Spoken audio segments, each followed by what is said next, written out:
السلام عليكم ورحمة الله وبركاته. الحمد لله والصلاة والسلام على سيد المرسلين وعلى آله وصحبه أجمعين أما بعد وما توفيقي إلا بالله عليه توكلت وإليه أنيب اللهم رب اشرح لي صدري ويسر لي أمري واحلل عقدة من لساني يفقهوا قولي.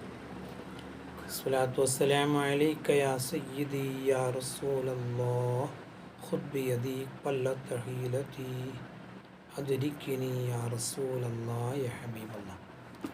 ബഹുമാനമുള്ള സുഹൃത്തുക്കളെ, പ്രിയപ്പെട്ട സഹോദരങ്ങളെ, അള്ളാഹു നമ്മളെ അനുഗ്രഹിക്കട്ടെ.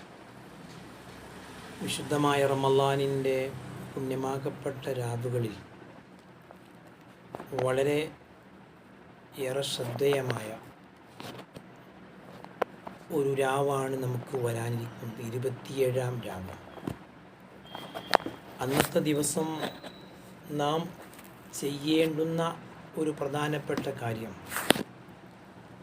അല്ലാഹു തആലയോട് നമ്മുടെ പാപങ്ങൾ പൊറുക്കാനുള്ള ഒരു പശ്ചാത്താപം നടത്തുക എന്നുള്ളത്, തൗബ ചെയ്യുക.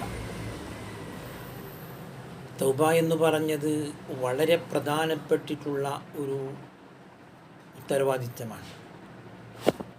ഒരു മുസ്ലിം ചെയ്തിരിക്കേണ്ട ഒരു കാര്യമാണ്. അങ്ങനെ തൗബ ചെയ്ത് അള്ളാഹുവിലേക്ക് നമ്മൾ ഖേദിച്ചു മടങ്ങിയാൽ അള്ളാഹു നമ്മളെ സ്വീകരിക്കും. അള്ളാഹു തട്ടിക്കളയുകയില്ല. എന്താണ് അള്ളാഹു തആല പറഞ്ഞത്?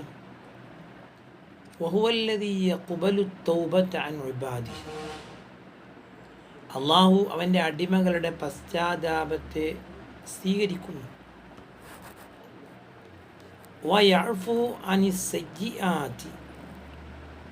പാപങ്ങളെ അവൻ മാപ്പ് ചെയ്തു കൊടുക്കുകയും ചെയ്യുന്നു.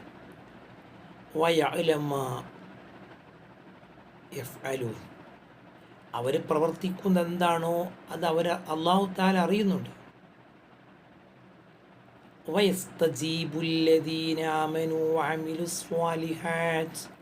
വിശ്വസിക്കുകയും സൽപ്രവർത്തനം ചെയ്യുകയും ചെയ്ത ആളുകളെ അള്ളാഹു അവർക്ക് ഉത്തരം കൊടുക്കും.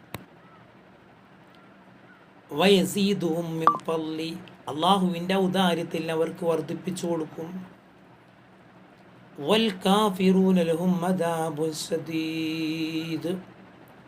സത്യനിഷേധികൾക്ക് കഠിനമായ ശിക്ഷയുണ്ട്. ഇത് അല്ലാഹു തആലാൻ്റെ ഖുർആനിൽ അല്ലാഹു തആല പഠിപ്പിക്കുന്നതാണ്. എന്ന് പറഞ്ഞാൽ അല്ലാഹു പശ്ചാത്താപം സ്വീകരിക്കും. നമുക്ക് ചെയ്യാൻ നാം സന്നദ്ധരാണോ സ്വീകരിക്കാൻ അല്ലാഹു റെഡിയാണ്. ചില കാര്യങ്ങൾ 5 കാര്യങ്ങൾ നമ്മൾ വേഗത്തിലാക്കണമെന്ന് മഹാന്മാർ പഠിപ്പിക്കുന്നുണ്ട്. അതിൽ ഒന്ന്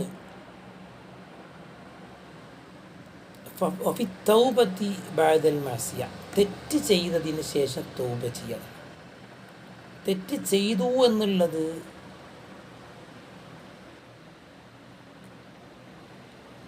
അതൊരു കുറ്റം തന്നെയല്ലേ? പക്ഷേ ആ തെറ്റ് ചെയ്ത ശേഷം പശ്ചാത്തപിച്ചാൽ അള്ളാഹു ആ തെറ്റ് മായ്ച്ചു കളയും. ആ തെറ്റ് പിന്നെ ഉണ്ടാവുകയില്ല. നമുക്ക് ഇസ്തിഗ്ഫാർ ചൊല്ലുക വളരെ പുണ്യമുള്ള കാര്യമാണ്. നബി സല്ലല്ലാഹു അലൈഹി വസല്ലം പറഞ്ഞതായിട്ട് ഹദീസിൽ കാണാം, അയ്യുഹന്നാസ്, ജനങ്ങളെ, തൂബു ഇലല്ലാഹ്, അള്ളാഹുവിലേക്ക് നിങ്ങൾ പശ്ചാത്തപിക്കുക. ഫഇന്നി അതൂബു ഫിൽ യൗമി 100 മറ, ഒരു ദിവസം ഞാൻ 100 തവണ അള്ളാഹുവിനോട് ഇസ്തിഗ്ഫാർ ചൊല്ലുന്നുണ്ട്. ആര് പറയാം? നബി സല്ലല്ലാഹു അലൈഹി വസല്ലം നിങ്ങൾ പറയാം. 100 തവണ അള്ളാഹുവിൻ്റെ റസൂൽ എല്ലാ ദിവസവും അള്ളാഹുവിനോട് പൊറുക്കലിനെ തേടുന്നുണ്ട് എന്നർത്ഥം. അപ്പോൾ നാം മനസ്സിലാക്കേണ്ട, അള്ളാഹിൻ്റെ റസൂല് തെറ്റ് ചെയ്തത് കൊണ്ടല്ല അള്ളാഹിൻ്റെ റസൂല് ഇസ്തിഗ്ഫാറിനെ ഓരോ ദിവസവും 100 പ്രാവശ്യം തേടുന്നത്. നമുക്ക് മാതൃകയാവാൻ വേണ്ടിയിട്ടാണ്, നമുക്ക് മനസ്സിലാക്കാൻ വേണ്ടിയിട്ടാണ്.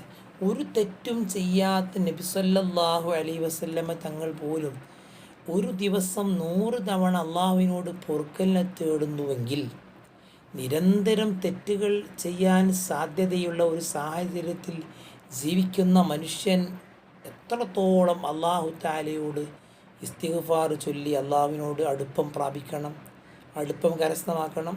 അതിനു വേണ്ടിയിട്ടാണ് അങ്ങനെ ആ ഒരു ഹദീസ് നബി സല്ലല്ലാഹു അലൈഹി വസല്ലം ഞങ്ങൾ നമ്മളെ പഠിപ്പിച്ചിട്ടുള്ളത്. മാത്രമല്ല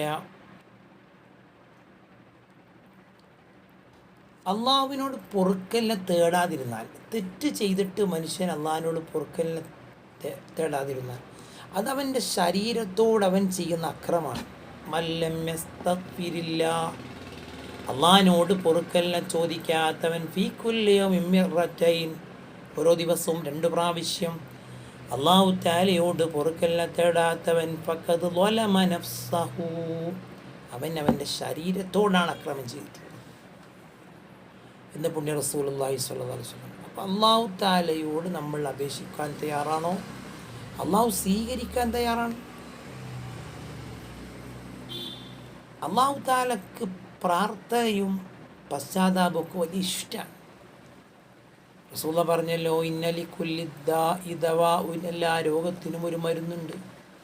വദവാഉ ദുനൂബി അൽ ഇസ്തിഗ്ഫാർ, ദോഷങ്ങളുടെ മരുന്ന് അത് ഇസ്തിഗ്ഫാർ വർദ്ധിപ്പിക്കലാണെന്ന് പരിശുദ്ധ റസൂലുള്ളാഹി സ്വല്ലല്ലാഹു അലൈഹി വസല്ലം പഠിപ്പിച്ചിട്ടുണ്ട്. എത്ര സുന്ദരമാണ് ഈ ആശയം. അള്ളാഹു തആലയോട് നമ്മൾ അപേക്ഷിക്കാൻ അള്ളാഹിൻ്റെ റസൂൽ നമ്മളെ പ്രോത്സാഹിപ്പിക്കുകയാണ്. സാധാരണ രാജാക്കന്മാരുടെ ഭരണാധികാരികളുടെ അടുക്കലേക്ക് ഈ പ്രയാസങ്ങളും ആവലാതികളൊക്കെ വരുമ്പോൾ അതവർക്കൊരു ഭാരമായി തോന്നാറുണ്ട്. എന്നാൽ അള്ളാഹു തആലാൻ്റെ അടുക്കലേക്ക് ആവലാതികൾ എത്ര വന്നാലും അള്ളാഹ്ക്കതൊരു പ്രയാസേ അല്ല, സന്തോഷം. എത്രത്തോളം നമ്മൾ അള്ളാഹുവിലേക്ക് പരാതികൾ പറയുന്നുണ്ടോ അത്രത്തോളം അള്ളാഹു നമ്മളെ ഇഷ്ടപ്പെടുമെന്നുള്ളതാണ്. മഹാന്മാർ രേഖപ്പെടുത്തുന്ന ഒരു സംഭവത്തിൽ കാണാം, ബനു ഇസ്രായേൽ ഒരു യുവാവുണ്ടായിരുന്നു. 20 കൊല്ലം അള്ളാഹു തആലാക്ക് ആ മനുഷ്യൻ ഇബാദത്ത് ചെയ്തു. സുമ്മ അസാ വിഷ്ണുസ്ല, പിന്നൊരു 20 കൊല്ലം തെറ്റ് ചെയ്തു. അങ്ങനെ പിന്നീട് അദ്ദേഹത്തിൻ്റെ വീട്ടിലുള്ള കണ്ണാടിയിലേക്ക് നോക്കുമ്പോൾ അദ്ദേഹത്തിൻ്റെ രോമങ്ങൾ ചിലതൊക്കെ നരച്ചു പോയിട്ടുണ്ട്. അങ്ങനെ അദ്ദേഹം ദുഃഖിതനായി. പഠിച്ചവനെ മരണത്തിൻ്റെ അടയാളമാണല്ലോ, ഞാൻ മരിക്കാൻ അടുത്തിട്ടുണ്ടല്ലോ റബ്ബേ. അദ്ദേഹം പറഞ്ഞു, ഇലാഹി അറ്റഅ്തു കൈശിരീന സന, അല്ലാഹുവേ 20 കൊല്ലം ഞാൻ നിന്നനുസരിച്ചു. സുമ്മ അസൈതു കൈശിരീന, 20 കൊല്ലം ഞാൻ എനിക്ക് തെറ്റും ചെയ്തല്ലോ റബ്ബേ.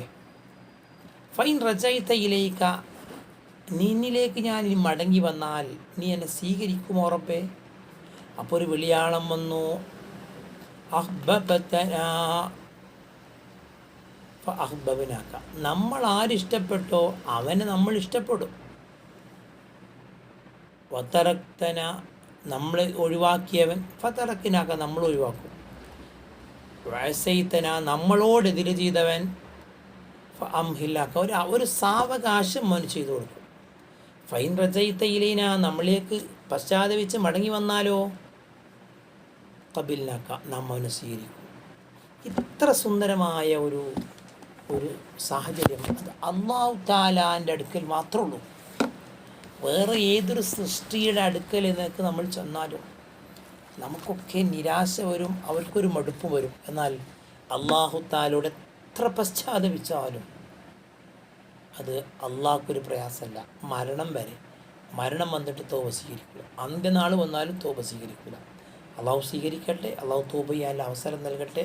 നിങ്ങളൊക്കെ ദുആ ചെയ്യണം. സല്ലല്ലാഹു അലാ മുഹമ്മദ്, അല്ലാഹുമ്മ സ്വല്ലി അലാ മുഹമ്മദ് യാ റബ്ബി സ്വല്ലി അലൈഹി വസല്ലം. അസ്സലാമു അലൈക്കും വറഹ്മത്തുള്ളാഹി വബറകാതുഹു.